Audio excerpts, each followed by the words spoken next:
The liver transplant program has been one of the missions we've had. Since the hospital started, we have been planning this process from the beginning.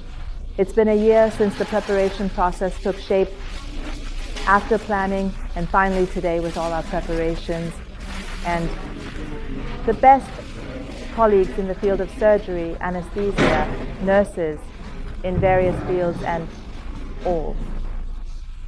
The personnel of Hakim Hospital are going to bring this process to fruition, God willing. He is 13 years old and the cholesterol is high, and we had a heart attack 3 years ago due to high cholesterol.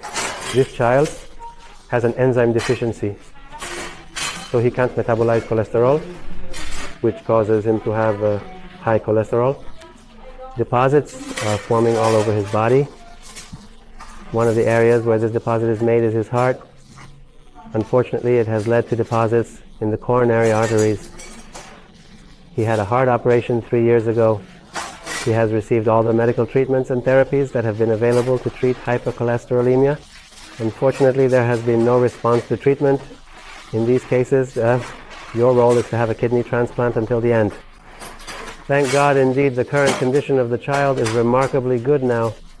The transplant is done by a highly esteemed and generous donor, a respected individual. The liver is in very good condition. Hopefully, this transplant will have a very good result for our child. Given the current conditions, by starting liver transplantation in a highly specialized and well-equipped center, we can create good conditions for liver transplantation in our country. The pediatric liver transplant process at Tehran University of Medicine has a long history. These transplants were often performed in the Imam Khomeini Transplant Center, after which a great need was felt for children to receive this therapeutic service at the specialized and completely isolated center.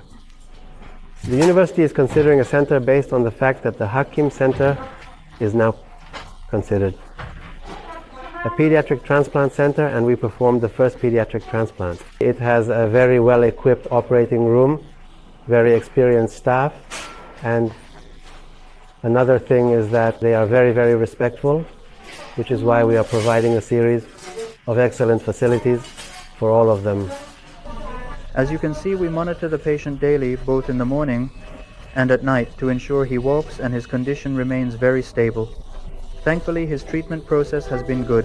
He is currently not on any intravenous medications and has transitioned to oral medications